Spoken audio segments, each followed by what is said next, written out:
बताए हैं। और ये जो हमारी सीरीज़ है इसका नाम होगा डेली करंट अफेयर्स।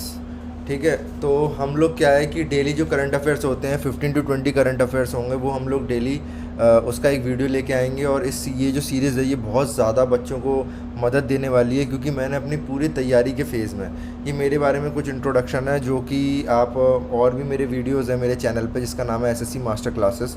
आप है ना उस चैनल में आप देख सकते हैं कि मैंने बताया है कि मैंने 3 बार एसएससी का एग्ज़ाम निकाला है, और ये सारे डिटेल्स हैं, आप देख सकते हैं उसके बारे में। और अब जो है मैं जो है ये करंट अफेयर्स की सीरीज़ इसी लेके आया हूँ, क्योंकि मैंने अपनी पूरी तैयारी के दौरान सबसे ज़्यादा ये फ़ील किया था कि मेरे को बाकी सारे जो जीएस में जो भी सब्जेक्ट्स हैं उनका मुझे कहीं ना कहीं से सोर्सेज तो मिल जाते थे, बट एक करंट अफेयर्स, एक ऐसा करंट अफेयर्स जिस पे आप रिलाई कर सकते हो और एक शॉर्ट एंड क्रिस्पी हो, और जिसमें बिल्कुल एग्जैक्ट जो कि एग्ज़ाम में आने वाले क्वेश्चंस होना वो मिल जाए मुझे कम से कम टाइम में, जिससे मेरे पूरा दिन का जो मेरा टाइम टेबल है, जैसे पूरा दिन का मैं अपना 8 से 10 घंटे का टाइम टेबल बनाता था, उसमें मेरे को चाहिए था कि मैं current affairs half an hour में कर लूँ।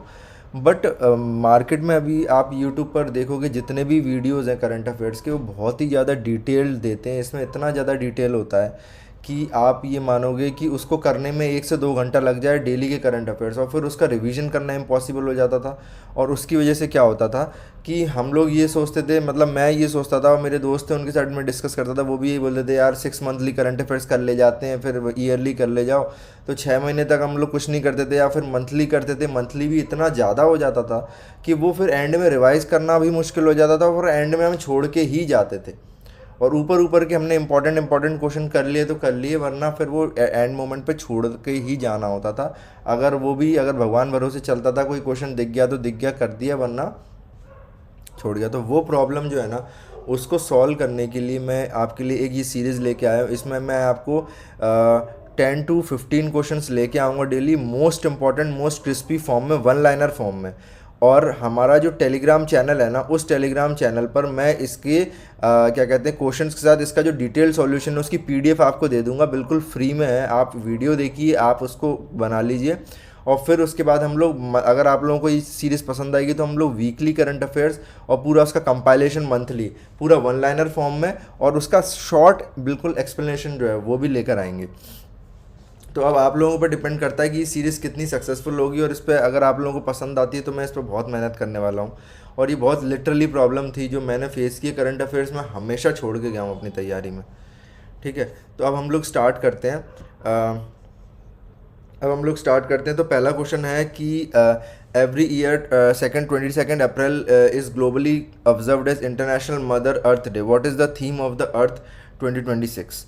ठीक है, तो इसकी जो थीम है, ये 4 ऑप्शन है: planet versus plastics, restore our earth, invest in our planet, earth for all, climate resilience. ठीक है, तो इसका जो आंसर है आप लोग गैस कर लीजिए, और पॉज करके पॉज करके जो है ना क्या कहते हैं, आप इस पर देखना, आप इसको गैस करना कि क्या हो सकता है। और इसका जो आंसर है वो है earth for, option D, earth for all, climate resilience. Climate resilience. और इसमें देखिए आप, इसमें लिखा हुआ है कि जो पहला है प्लानट वर्सेस प्लास्टिक, वो 2024 का था। अभी 2026 में वो किस चीज़ पे, सिस्टमेटिक रेजिलियंस पे फोकस कर रहे हैं।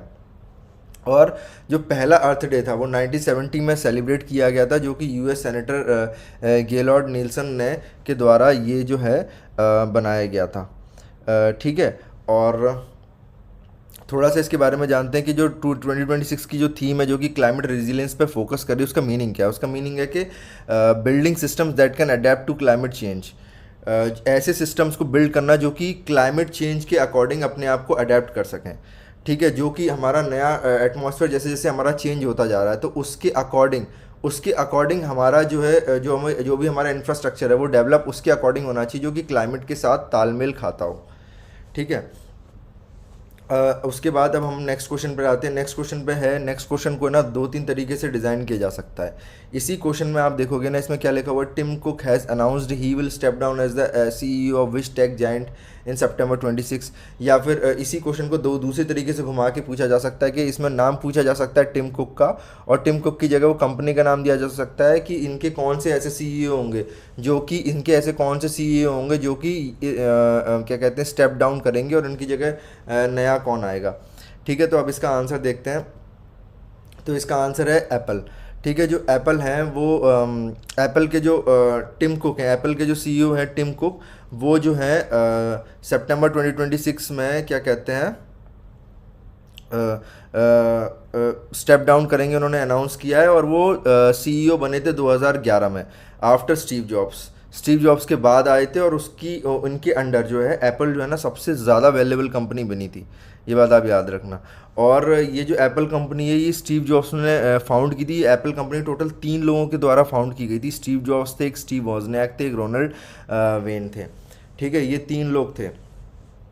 तो ठीक है, इसमें डायरेक्ट क्वेश्चन आएगा, आपको इसके बारे में ज़्यादा डिटेल पढ़ने की ज़रूरत नहीं। मैं जितने भी डिटेल सॉल्यूशन होंगे ना इसके, मैं आपको उसमें डाल दूंगा पीडीएफ के फॉर्म में। इससे अगर आपको पढ़ना है, आपका मन है तो वन करो, वरना ये डायरेक्ट पीडीएफ ले लेना, आप इसको रिवाइज करना वन लाइनर के फॉर्म में और आपका काम बन जाएगा।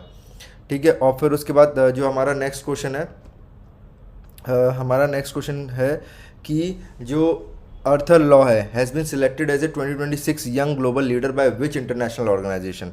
विच इंटरनेशनल ऑर्गेनाइजेशन, तो इसमें आप देखिए वर्ल्ड बैंक है, आईएमएफ होगा, वर्ल्ड इकोनॉमिक फोरम होगा, या फिर यूनाइटेड नेशन होगा। ठीक है, यूनाइटेड नेशन होगा। तो इसका आंसर आप लोग गैस करिए, चैनल वीडियो को पॉज करिए और देखिए, इसका आंसर है वर्ल्ड इकोनॉमिक फोरम।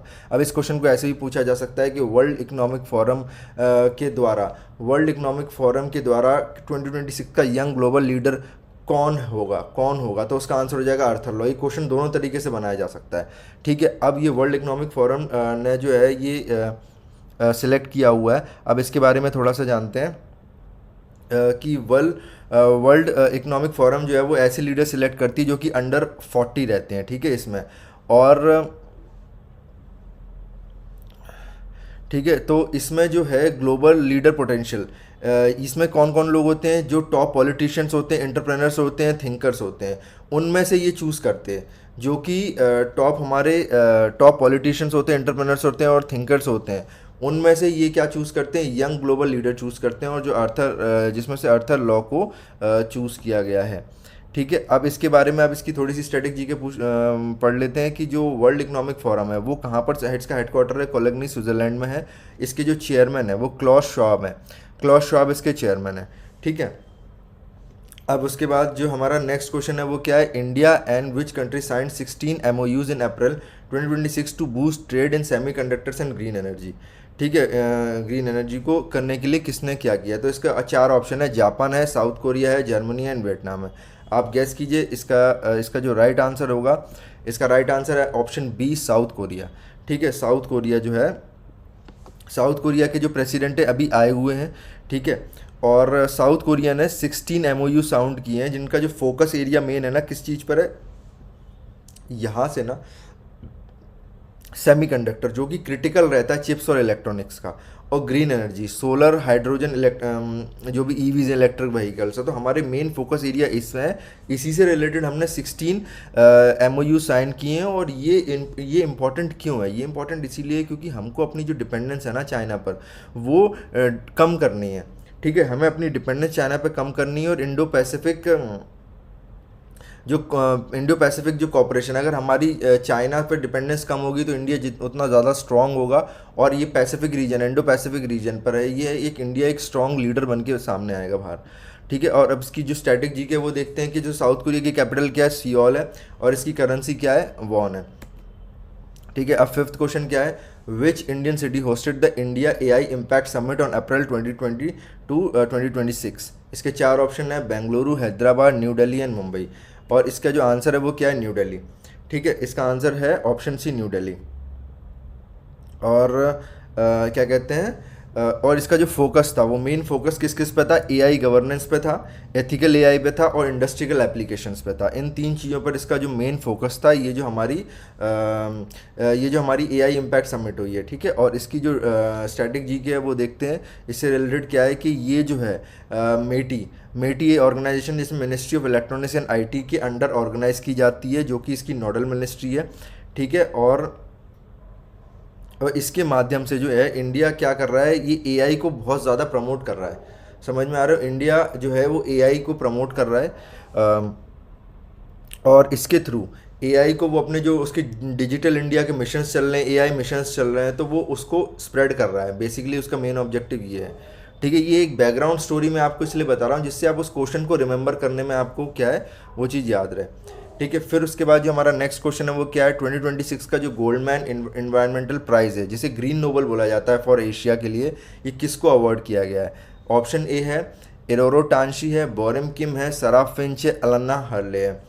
ठीक है, तो इसका आंसर होगा बोरम किम, जो कि साउथ कोरिया के हैं, बोरम किम। ठीक है, और बोरम किम है। अब इससे रिलेटेड जो है ना हम वो देखते हैं कि ये जो अवार्ड है ना ये अक्रॉस 6 रीजन्स दिया जाता है, Asia, Africa, Europe, islands, north America, south America. ठीक है, और क्या कहते हैं, और ये जो गोल्डमैन इन्वायरमेंटल प्राइज़ है ना ये ग्रास रूट एक्टिविस्ट को ऑनर किया जाता है। और जो बोरिम किम है वो एक फेमस इन्वायरमेंटल एक्टिविज़म है, फेमस इन्वायरमेंटल एक्टिविज़म है। और 6 ये जो आपको दिख रहा है इसमें से the Goldman Environmental Prize is awarded annually to 6 grass root environmental activist representing 6 geographic regions को ये रिप्रेजेंट करते हैं। और जो कि ग्रास रूट एक्टिविस्ट हैं इन्वायरमेंट से रिलेटेड, जो कि इन्वायरमेंट को कंजर्व करने के लिए बहुत सारी चीज़ें करते रहते हैं। ठीक है, बहुत सारे प्रोग्राम्स लॉन्च करते रहते हैं, बहुत सारी कैंपेन करते रहते हैं, उन्हीं को ये चूज़ करता है। अब हमारा नेक्स्ट क्वेश्चन है the Prajna system recently handed over by DRDO to the Ministry of Home Affairs is related to. ठीक है ना, अब यही क्वेश्चन दूसरे तरीके से भी घुमा जाता है। इसमें इंपॉर्टेंट है प्रजना सिस्टम, कौन सा सिस्टम है? प्रजना सिस्टम, जो कि रिसेंटली हैंडेड ओवर किया है डीआरडीओ को to the Ministry of Home Affairs. ये किस चीज़ से रिलेटेड है? मिसाइल डिफेंस है, एआई बेस्ड सैटेलाइट इमेजिंग है, सर्वेलेंस है, डीप सी एक्सप्लोरेशन है, क्वांटम कम्युनिकेशन है। तो इसका आंसर है ये एक AI based satellite imaging surveillance है। ठीक है, AI based satellite imaging surveillance है जो कि डीआरडीओ के द्वारा डेवलप किया गया है। और इसके फीचर्स क्या है? इसमें एआई बेस्ड सर्वेलेंस है, एआई के थ्रू आप इसको सर्वेलेंस पे डाल सकते हैं, बहुत सारी चीज़ों पे आप अपना जो है सर्वेलेंस कर सकते हैं और नज़र रख सकते हैं। ठीक है, एआई के थ्रू ये काम करेगा और सैटेलाइट इमेज एनालिसिस करेगा, बॉर्डर मॉनिटरिंग करेगा, बॉर्डर सिक्योरिटी को ये बूस्ट करने में मदद करेगा एआई के थ्रू। और इसका जो यूज़ है, यूज़ कहाँ कहाँ पर होगा? इंटरनल सिक्योरिटी पर होगा और डिज़ास्टर मैनेजमेंट में। डिज़ास्टर मैनेजमेंट में भी इसका बहुत सारा यूज़ होगा। ठीक है, तो ये हो गया एक AI based satellite imaging surveillance. फिर इसके बाद नेक्स्ट क्वेश्चन है हमारा कि the R-37M long range air to air missiles recently news is developed by which country. ठीक है, ये जो है किसने डेवलप की है? ठीक है, ये क्वेश्चन भी दूसरे तरीके से बन सकता है एंड इसका आंसर है रशिया। ठीक है, इसका आंसर है रशिया। या फिर ये क्वेश्चन बन सकता है कि रशिया ने long range air to air missile recently develop की है और उसका नाम क्या? तो उसका हो जाएगा R-37M। ठीक है, अब ये क्या कहते हैं, इसके हम कुछ फीचर्स जानते हैं कि रशिया ने ये जो मिसाइल डेवलप की है इसकी जो रेंज है वो क्या है? 300 to 400 किलोमीटर है और ये एयर टू एयर मिसाइल है। ठीक है, और ये ज़रूरी क्यों है? क्योंकि ये एनिमी के जो एयरक्राफ्ट हैं, जो कि बहुत ही लॉन्ग डिस्टेंस के एयरक्राफ्ट हैं, और उसको डिस्ट्रॉय कर सकती है। और मॉडर्न एरियल वॉरफेयर जो आज के समय में हो रही है, आज के समय में जो मॉडर्न एयरफेयर हो रही है कि आपके जो दुश्मन कंट्रीज़ के हैं, जैसे कि अभी हमारी जो जंग चल रही थी ईरान की और ईरान की, इसराइल की, तो वहाँ से जो एयरप्लेन्स आते हैं उनको आप कैसे टारगेट बना के आप हिट कर सकते हैं। ठीक है, तो वो है ये, उसमें काम आ सकता है। और उसके बाद नेक्स्ट क्वेश्चन है which state in India recently discovered a new snake species जिसका नाम है कैलामेरिया गैरोनेसस। ऑप्शन है आसाम, मेघालय, अरुणाचल प्रदेश और मणिपुर। तो इसका आंसर है मेघालय। ठीक है, इसका आंसर है मेघालय। और ये स्पीसीज़ जो है वो है कैलामेरिया गैरोनेसिस, ये मेघालय में फाउंड हुई है। और ये इम्पॉर्टेंट क्यों है?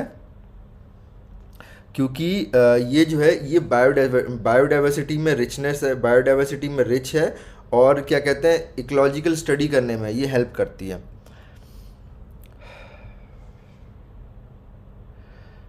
ठीक है, समझ रहे ना? अब हम थोड़ा सा इसकी स्टैटिक जीके पे आते हैं। स्टैटिक जीके क्या है? मेघालय की जो कैपिटल है वो क्या है? शिलोंग है। और यहाँ पर कौन कौन सी हिल्स हैं? गारो, खासी और जैंतिया। ठीक है, ये 3 हिल्स हैं इस पे। और ठीक है, और क्या कहते हैं उसके बाद हम नेक्स्ट क्वेश्चन पर आते हैं। Which country recently ended it's decades long ban on the export of lethal weapons. कौन सी कंट्री जिसने ended it's decade long ban जो है वो एक्सपोर्ट ऑफ लीथल वेपन्स पे एंड किया है? ऑप्शन है Germany, Japan, Switzerland and Sweden, जिसका आंसर है बी, जापान। स्टैटिक जी के क्या है कि दिस ठीक है, जापान। अब क्या है कि जापान जो है पहले शांत देश के नाम, मतलब शांत देश का जो उसका नेचर था वो अपनी पॉलिसी को चेंज कर रहा है। ठीक है, वर्ल्ड वॉर टू के बाद उसके ऊपर स्ट्रिक्ट वेपन बैन का वो था, लेकिन अब ये जो है वो लीथल वेपन्स को एक्सपोर्ट करेगा। और क्या कहते हैं, ये क्यों कर रहा है ऐसा? क्योंकि ये अपने, इसको चाइना से बहुत ज़्यादा खतरा है।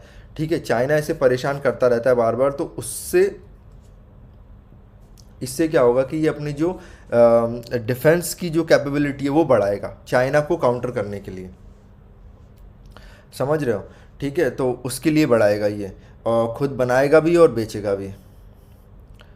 ठीक है, और ये जो है किसके अंडर हुआ है? प्राइम मिनिस्टर सनाई टकाइचीस की जो कैबिनेट है उसके अंडर ये डिसीजन लिया गया है।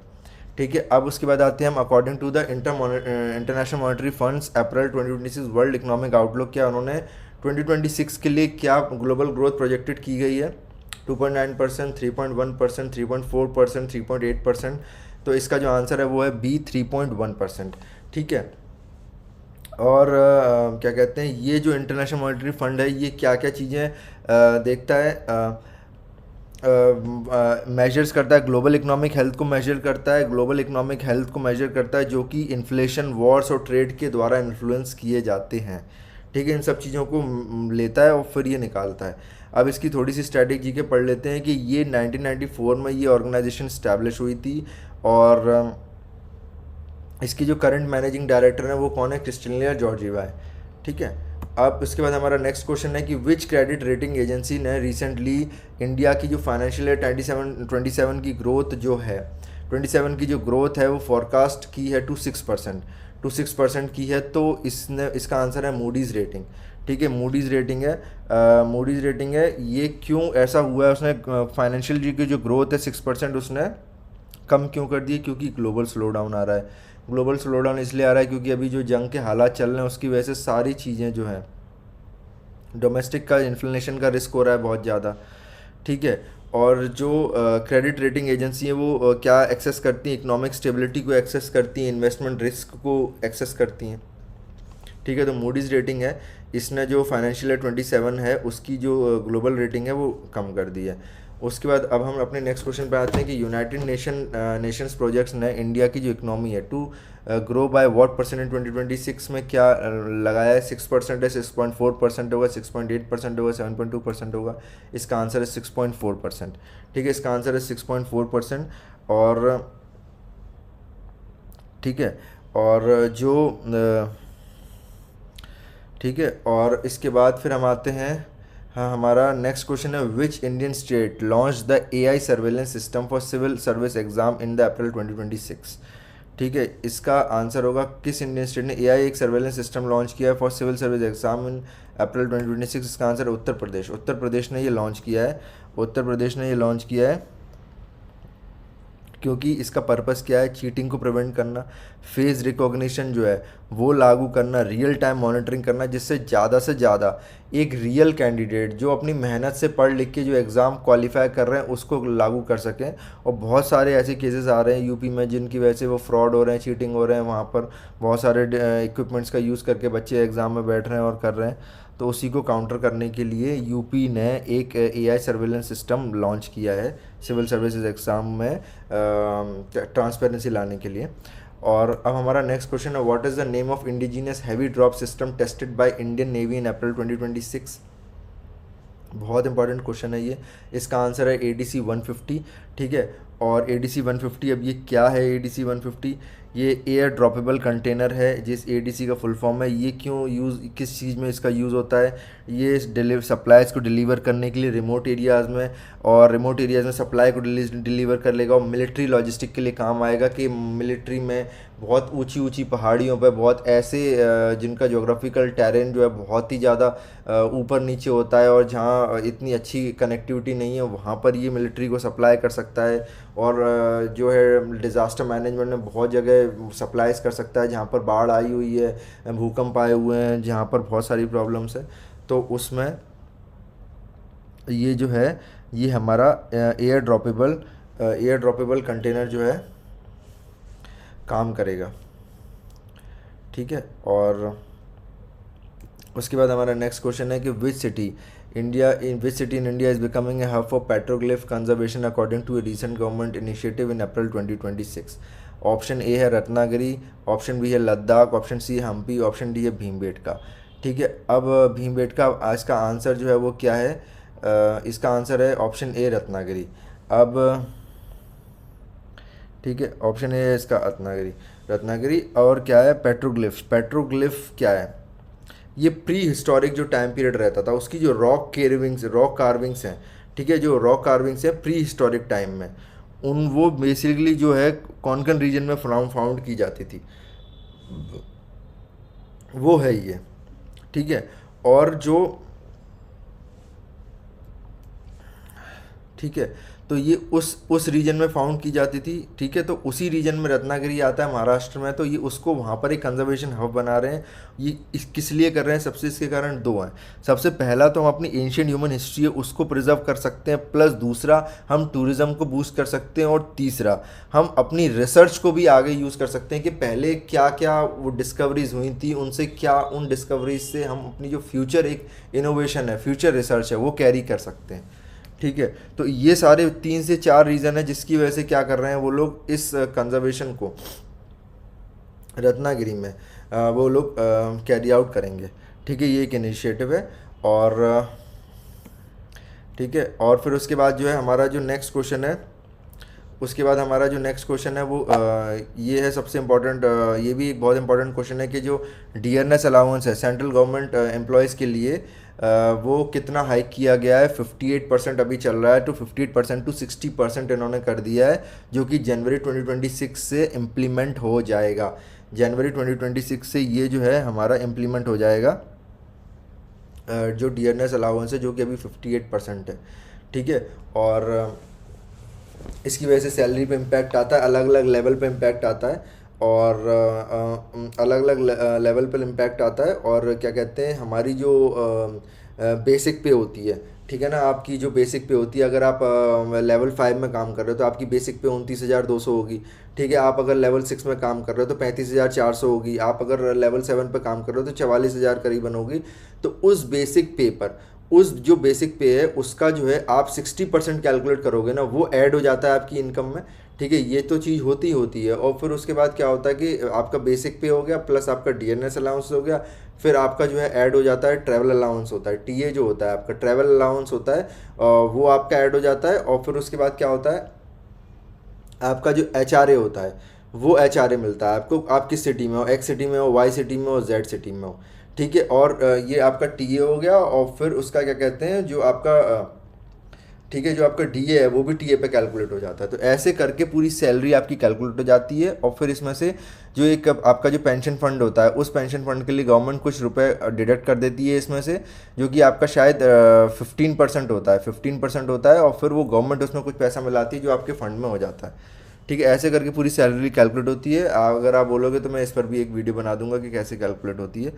तो ये हो गए हमारे 17 क्वेश्चंस, ठीक है दोस्तों। तो ये जो है ये मैंने बहुत ही शॉर्ट में वन लाइनर फॉर्म में आपको बताया है। आपको इसमें ये वीडियो जो है आपको बहुत आपका कम टाइम लेगा, आप अपनी पूरी पढ़ाई करो, इस वीडियो को देखो वन लाइनर के फॉर्म में, और वन लाइनर के फॉर्म में आपका करंट रिवीजन हो जाएगा, चलते चलते आप देख लोगे इसे।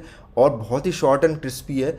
और आप इसकी पीडीएफ डाउनलोड कर लेना। पीडीएफ आप टेलीग्राम चैनल पर जाओगे, वहाँ पर आपको टेलीग्राम चैनल का लिंक मैं डिस्क्रिप्शन बॉक्स में दे दूँगा, और वहाँ से आप इसको डाउनलोड कर लेना। उस पर विजिट करने के बाद ज्वाइन कर लेना उसे, और क्या कहते हैं उसको रिवाइज़ कर लेना। आप पूरे अपने जो स्टडी आवर्स हैं, उस स्टडी आवर्स में से आपको मिनिमम आधा घंटा चाहिए ये करने के लिए, ठीक है। मिनिमम आधा घंटा चाहिए, नहीं तो मैं तो इतना ज़्यादा परेशान हो जाता था अपनी तैयारी के टाइम पे। चैनल्स होते थे एक डेली करंट अफेयर्स के 10 क्वेश्चन लाने के लिए, 10 क्वेश्चन के लिए मेरे को 1.5-2 घंटे की वीडियो रहते थे वहाँ पर। उनको आप क्या तो देखोगे, क्या रिवाइज करोगे, उनमें इतना वो रहता था। और आखिरी में वो एक दिन का इतना है, तो आप सोचो 30 डेज़ का कितना होगा, फिर 6 मंथ का कितना होगा, और 1 ईयर का कितना होगा, ठीक है। तो और इसका जो डिटेल है स्टैटिक जी के, अगर आपको डिटेल में चाहिए तो मैं उसकी भी पीडीएफ प्रोवाइड कर दिया करूँगा रास्ते, मतलब साथ ही साथ में। ठीक है।